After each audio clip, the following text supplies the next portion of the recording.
welcome to the final battle to end all final battles in Dragon Ball Dissection. Goku, Vegeta, and Majin Buu are all on the Kaioshin planet ready to fight. The spectator gods have fled, accidentally leaving Mr. Satan behind. Mr. Satan is convinced this is all a dream. Given that the heroes he is watching have rock, paper, scissored their way to deciding who gets to fight first, I can't really say I blame him. We get 6 pages of intense fighting between Goku and Buu. Nothing really to talk about, it's nice. Buu continues to present powers that are at least fun to look at. For what it's worth, as empty as the character is, this new Buu brings a lot of impish fun to the table, which is on full display in his fights. But then we cut away. The fight is no longer the focus. Instead, we watch Vegeta watching the fight. This is no stock cutaway where he explains the real fighting genius of biting someone on the head. Instead, it's character development. Yes, this is the speech, the "You're number one" speech, wherein Vegeta lets go of his pride and admits that Goku is better than him. And it's a fantastic moment. I mean, not only do we finally get to see a Vegeta who's not whining or killing people, but it's a summation of Goku that cements this being the finale of Dragon Ball. Ignoring all the contrivances that brought us to this moment, and all the tortured rationalizations and workarounds that will continue, this final section does a fantastic job at setting itself apart from everything else. When fights continue for so long, they tend to blend together, which is what happens in Endless Island Adventure or Gotenks through Vegito. It's why I can never remember what happens with Gohan. Giving each section a structure and identity is key to making it stand out. What makes this work is that the fighting is always secondary to the characters, and that begins right here. Vegeta postulates what it is that makes Son Goku, and how those unique qualities ultimately lead to him being a better fighter than Vegeta. He states that he used to think Goku's selfless desire to protect others is what made the difference. However, Vegeta remained a pathetic loser even after gaining a family of his own, so it can't be that. Oh wow, I never thought about this before, but given how relentlessly Vegeta pushes to be the best, is he admitting that it's the whole reason he committed himself to Bulma and Trunks? I can totally see end of Cell Arc Vegeta wallowing in self-pity over being outdone by Goku and Gohan, and suddenly having an epiphany. Wait, a family! That's what makes them so strong, and I have that woman and baby over there. Oh, Kakaroto, I've learned your secret. Time to go put a ring on that, and I'll be number one! Then we fast forward 7 years, and all Vegeta's gotten out of this arrangement is dirty diapers and endless arguments? Yeah, from his warped perspective, no wonder he murders everybody. But no, Vegeta's conclusion here is that it's not the family angle. It's that Vegeta fights to win, to prove his superiority, to inflate his ego. Goku seeks to better himself, to push his limits. Vegeta fights to show others how awesome he is. Goku fights for the love of the game. It's that purity of spirit that gives Goku the edge. Obviously, that is the lesson that Vegeta desperately needs. I mean, I don't particularly care whether or not Vegeta, or anyone else for that matter, is strongest. Whatever successfully motivates Goku isn't as relevant as Vegeta finally realizing that his own path is destructive. It is that mindset that he must prove he's the best that has screwed everyone else over so many times, and which has caused me so much annoyance over the years. So while I have said that Vegeta's heinous atrocities have reached the point where I have a difficult time giving a crap about whether or not he's ever redeemed, I, of course, give Dragon Ball credit for finally allowing him to move past his grating shortcomings. As for what Vegeta's revelation says about Goku, it does a pretty good job of framing the character in a positive light that encapsulates his facets pretty accurately. In particular, Vegeta dismissing Goku's desire to help others is almost certainly Toriyama projecting his own oft-repeated opinions of the character and how others, like Toei, seemingly get it wrong by making him too selfless. I've already devoted a lot of time to my opinions of the so-called poison of Goku, so I won't get into it again here. But I can get on board with this. It doesn't say that Goku doesn't possess compassion, just that it's not responsible for his superiority to Vegeta. It may not be the source of his ultimate strength, but it's a component that is so at the core of his character that the person most obsessed with him picks it up and runs with it, seemingly for years. And even the idea that Goku is concerned with his own self-improvement isn't framed as a selfish preoccupation, but a healthy philosophy. There's a balance here, one that acknowledges the facets of Goku's character without letting one steamroll the other. There's no nonsense here about Goku only doing the right thing by accident. I appreciate that. Still, there are parts of Vegeta's monologue that seem to indicate he is confused as to some of the details of Goku's life. You only fought to better yourself, that's why you never killed your opponents. Uh-huh. You spared me because you knew one day I'd grow to have a heart. Well, this is the guy who only heard Kuririn's part of that conversation. He didn't hear Goku explicitly deny that Vegeta could ever be redeemed and admit he was only sparing him because he admired Vegeta's strength and wanted the chance to beat him fair and square. But at the end of the day, this is a very important speech that sums up both characters very well. After coming to his conclusion, Vegeta taps Goku on the shoulder to let him know that he really needs to completely let loose and not worry about him. Honestly, to me, that's the best part.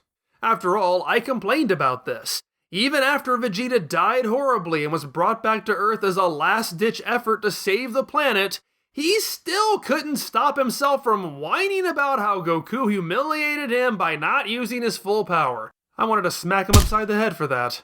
Now he is encouraging Goku to show him up. Granted, it still smacks of arrogance that Vegeta thinks Goku would care enough about his feelings to endanger the universe by not using his full power. Well, I guess Trunks did it for him that one time, so thanks for setting that terrible precedent, future boy. Sure enough, while Goku is not using his full power, it has nothing to do with Vegeta. Goku simply hasn't been able to access it. Here we get to something that I've seen people arguing about recently that piqued my interest. There's a pretty popular Dragon Ball YouTuber, Karthu of Karthu's Dojo, who caused quite a stir for some reason over insisting that the "You're number one" speech was actually a joke. And since this is the Dragon Ball fandom and everybody has to get unnecessarily hostile over everything, people got really angry at him for saying this. Vegeta is serious business after all. At least that's what I remember. I'm not going to bother to go and check Twitter for this. Honestly, the idea intrigued me. I'd never thought of it in that context before. But Karthu's assertion seems to be tied to this exchange here, where Vegeta is shocked by Goku's admission. I look at it, and I kind of agree. Vegeta's monologue is the setup. He has this super serious, reflective epiphany where he realizes that Goku is the only one who can stop Majin Buu. He has the power. Vegeta heads over to Goku and says, "Hey, look, I know you're screwing around right now. I just had a big revelation about it. Come on. Use the power to take out Majin Buu." Only for Goku to hit the punchline by admitting, I'm doing the best I can. And then you get this Vegeta face where he questions everything he just pondered. I think people are getting too caught up in a binary interpretation, too hung up on the word joke, as if that invalidates everything Vegeta just said. And look, from this point on, this is all me. I'm not here to make any assumptions about what Karthu's point of view is, just how it got my own wheels turning. Toriyama has a very irreverent sense of humor. I spent half of the last episode discussing how his god and mentor characters are often presented as wise and hopelessly goofy. One doesn't cancel out the other. I've already given my thoughts on the speech itself and how I think it sums up the two characters extremely well. But I also do agree that it's punctuated by this deflating joke, where Vegeta thinks he has all the answers, only to get the rug pulled out from under him. Both of those things can be true at the same time. Toriyama can hit a serious character beat and follow it up with a connecting joke. After all, it's not as if Goku isn't going to pull out a win from this. Despite how I very much think Toriyama's action and humor have been at odds with each other for a lot of this arc, I think this moment, this entire section, does manage to find the perfect balance. The humor buoys up the drama and vice versa, rather than fighting against each other. Goku believes that if he has a minute to power up, he can make this work. So Vegeta, in another wonderful moment of selflessness, of realizing he is a link in a chain rather than the star player, offers to give Goku that minute. It's almost like the story is saying that working together is a good thing, and all this one-on-one crap is not cool. but just an extension of the immaturity that Vegeta has finally managed to outgrow. So here's the first of those tortured rationalizations I mentioned at the beginning. Goku warns Vegeta that if someone who is already dead is killed, they simply cease to exist in either realm. While it doesn't contradict anything in the manga, the animated version for years had been going with what is probably a far more expected idea, that the dead are basically impervious. Kaio says it to Chaozu, the Ano Yoichi Budokai arc jokes about it. Now it turns out that, like so many other times, the TV series is just wrong. Honestly, I far prefer the way the TV series had been doing it. What kind of eternal reward is it to have your body, especially if you're given it to undergo intense afterlife martial arts training, if it can still be destroyed like a live one can? At least it has some caveats, as Goku is soon going to realize that he's struggling to tap his maximum power because Super Saiyan 3 drains too much energy now that he's alive. So it's a weird thing where it's kinda different, but kinda not. And I totally get why Toriyama felt the need to write it this way. It's the whole immortality conundrum all over again. If Vegeta is essentially indestructible because he's dead, but has been given this pass to involve himself in the conflicts of the living, there's not a lot of tension anymore. He might not be able to beat Boo, but Boo can't beat him either. This was almost certainly the right call. It's just another random addition to the pile-up where there are so many rules, so many ways to cheat death, that workarounds have to be found in order to create drama. That in itself leads to other potential ideas that the series never really addresses. As long as we're bringing in dead people to fight our battles, can't Dende or Enma grant bodies to Gohan and the others and let them come here too?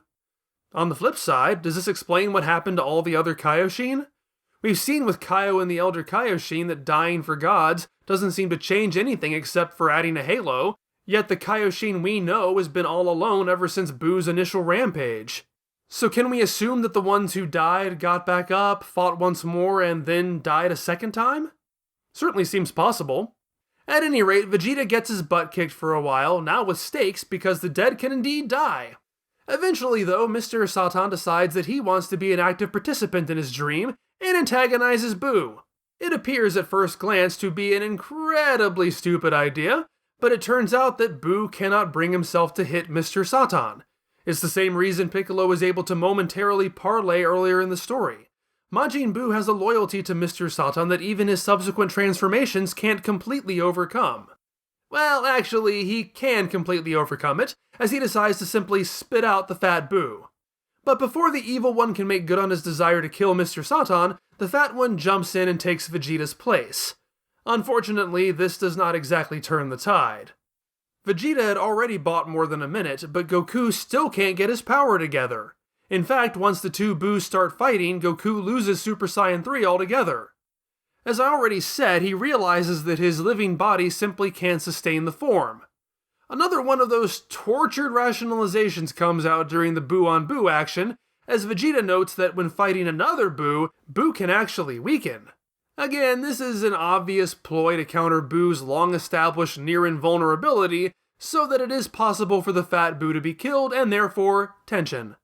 Maybe if we didn't keep using regenerating villains, we wouldn't have to work around this problem in the first place. But who am I to judge? This, however, is when Vegeta really, finally earns his keep and demonstrates that he is actually useful, and not a constant burden to everyone around him. It is by far his shining moment in this arc, and especially after all the flack I've given him, I do not want to undersell it. Vegeta reaches out to the gods and tells them to go to planet Namek and collect the Dragon Balls. He wants to use the first wish to restore the Earth, and the second to bring people back to life. He has the good sense to word it as bringing back to life everyone who died since the day of the tournament except for the bad guys, so as to exclude villains like Bobby D and once again include the poor schmucks he killed, who have had a really rough few days. Goku praises Vegeta for being so smart, neglecting to credit Yamcha, who was actually the one to come up with that wording. Poor dolt. You really thought I could get this close to the end without working in at least one more poor dolt moment? Well, on the bright side, Vegeta, as always, is left with Yamcha's sloppy seconds. In our third tortured rationalization, Dende chimes in that can't work because, as we established in the Frieza arc, Namekian Dragon Balls count multiple resurrections as multiple wishes. But the Namekians assured Dende it's fine, they did a software patch. I guess they always could, but just never considered it until several years after the whole Frieza thing almost screwed them over. Well, that sure is convenient. The rules only exist because we choose to have them. That's really all Toriyama can do at this point. Shrug and have the characters say, that rule doesn't apply anymore. Obviously, we don't see what the process is, but if it's as easy as the story seems to imply, why aren't the characters constantly whining to Dende to get rid of other rules they don't like that make it harder to save the world? I mean, Dende has no problem shutting down the Elder Kaioshin's Dragon Ball objections in order to save the planet. Sure, it's quite possible that Dende simply lacks the skills to make his balls any better than they already are, but he has plenty of free time. Why can't he take a correspondence course? With the wishes made, not only do the Earthlings come back to life, but so do the Elder Kaioshin and Vegeta. Goku reasons that the dragon must think Vegeta is good now. I'm not going to harp on this. You might think I would, but I'm not. I've said my piece on Vegeta's actions. Do I think he really deserves this? No. I still think this fight should end the way Movie 12 does, with Vegeta atoning but still having to pay for his sins. But I don't really care enough to complain about it. I'm just going to shrug and move on. I'm not a wish-granting dragon god, so this is totally above my pay grade. Anyway, the reason Vegeta wants to use the Dragon Balls now, as opposed to when the fight is over and no one else is dying, is because he thinks Goku should use the Genki Dama to finish the fight. Goku protests that taking a little bit of Genki from everybody isn't going to be enough, but Vegeta is far more entitled than him and thinks they should just take a lot of bit of Genki from everybody. I have no idea why Vegeta thinks it can work that way. It would be very funny if Vegeta wasted those wishes, only to be told, yeah, I totally can't take any more than I ever have. It's certainly never been mentioned before, but this is one of those ideas that is so good that I can overlook any deficiencies in logic. It's not so far out there that I'm unable to accept that it's possible, and it comes with a fascinating caveat. It can be done, but the Earthlings have to choose to let it happen. Goku can't simply take it. Again, this is prioritizing the characters above the action. There's an idea here that everyone has to work together, that even the weakest can make a difference. Because of this plan, Vegeta is going to have to ask the people of Earth to give them their Genki. Unfortunately, the Kaioshin can't communicate telepathically, but Kaio can! Oh goody, we finally have some arbitrary delineation of godly powers. That totally justifies both of them existing. But it is a nice callback to get Kaio involved. This is his technique, and this is the final battle, so I'm glad he plays a part in it. Vegeta makes a plea to the people of Earth, which is enough for the main characters to get on board and share their energy. Everyone else, though, rightly thinks Vegeta's a dick and refuses to do it. Next, Goku gives it a shot. Goku's unique selflessness has made him friends all over the world, who recognize his voice and donate their energy as well. It's so cool seeing cameos from characters long forgotten like Hachan and Snow, who at long last gets a name in the manga continuity, Upa and Bora, and number 17? Yeah, where's he been all this time? The funny thing is that supposedly number 17 was originally going to be Lunch, but Toriyama changed his mind. That might explain why number 17's dialogue explicitly refers to recognizing Goku's voice, despite the fact that those two characters have never interacted. But this is another big reason why I love this finale. I mean, the return of so many legacy characters definitely tips the hand that this has to be the end of the series, but it does go to show just how much of an impact Goku has had on so many people's lives. It's very touching that even though it's been years since some of these people have seen him, they trust him enough to put themselves at risk for him. It's a theme Dragon Ball has used before, such as when the Muten Roshi reasons that the Dragon Balls brought all of these friends together who have, in turn, made the world a better place. Our actions have cascading effects, and given the length of the story, it's fitting to turn back to that message. Unfortunately, most of the world still doesn't buy into this. The few who try are scared off after the feeling of being drained, and it's hard not to blame them. They were just terrorized by a Madoshi speaking directly into their brains. Why wouldn't they think this is a trick? And Goku, in his frustration, pulls a Vegeta and insults the people of Earth for not doing their part, which doesn't help matters. Kaio really needs to learn when to cut the mic. It's here that Dragon Ball's greatest character arc reaches its conclusion. Mr. Satan hears all of the back and forth, the people rejecting their own saviors, and finally steps in to say that he's the one fighting Majin Buu and his people need to provide help. Well, it's not quite that self-serving. He lashes out in anger, but when the people hear his voice, they assume he's fighting. He goes along with it, reasoning it's the best way to convince people. And he's right. The entire world freely gives their energy, which is enough for Goku to finish his Genki-Dama. With the help of the last Dragon Ball wish to restore his depleted strength, Goku is able to overpower Majin Buu and utterly destroy him. But not before admitting that perhaps Mr. Satan really is the world's champion. This is what I'm talking about when I praise the comedy and drama working together instead of fighting against each other. It's ridiculous. The silly con man outdoes the designated heroes. He bumbles his way into a solution. The people of Earth believe this loser. However, it's exactly what the situation needs. Goku and the others have gone out of their way to avoid the limelight. It turns out that Gohan's desire to blend in was the wrong move. Strength and skill are fine, but the day wouldn't have been saved without good PR. And that leads to the wonderfully ironic moment where the people of Earth are chanting for, basically, Satan to save them. In a way, it mirrors the ending of the Cell arc. Once again, the Earth is taken in by a fraud, a deceiver. That's what Satan is, after all. But that's the beauty of the character arc. After the confrontation with Cell, Mr. Satan takes credit, solely to protect his own reputation and bolster his own image.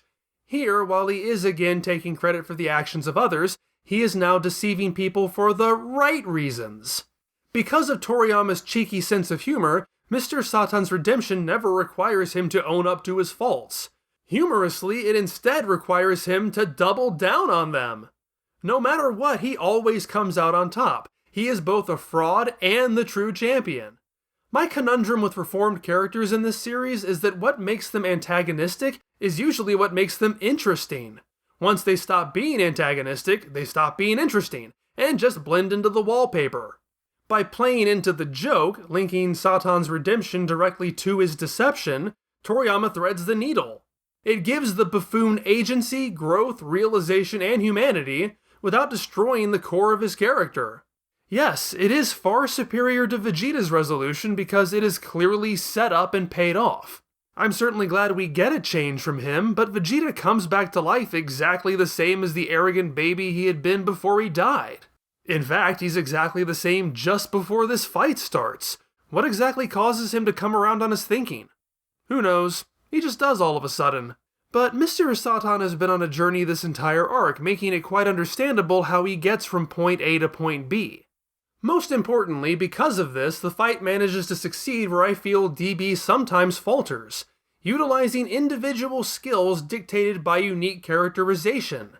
It's not everybody vying to be the strong guy, and whoever's not the strongest guy has nothing to do but stand around and watch. Maybe they get to fire a weaker ki blast as a distraction, but that's about it. Everyone involved here has a different role. Different motivations, different strengths and weaknesses that are all required to win the day. Goku is the main strongest guy, but even he can't muster up his power. Vegeta buys time and devises the winning strategy. Majin Buu wants to stand up for his only friend. Mr. Satan bumbles and schmoozes. Every person on Earth, the gods, the denizens of the afterlife all play a part. Everyone here actually serves a purpose. It's why I continually scoff at Goku's and Vegeta's, "Oh, we don't do things like teamwork."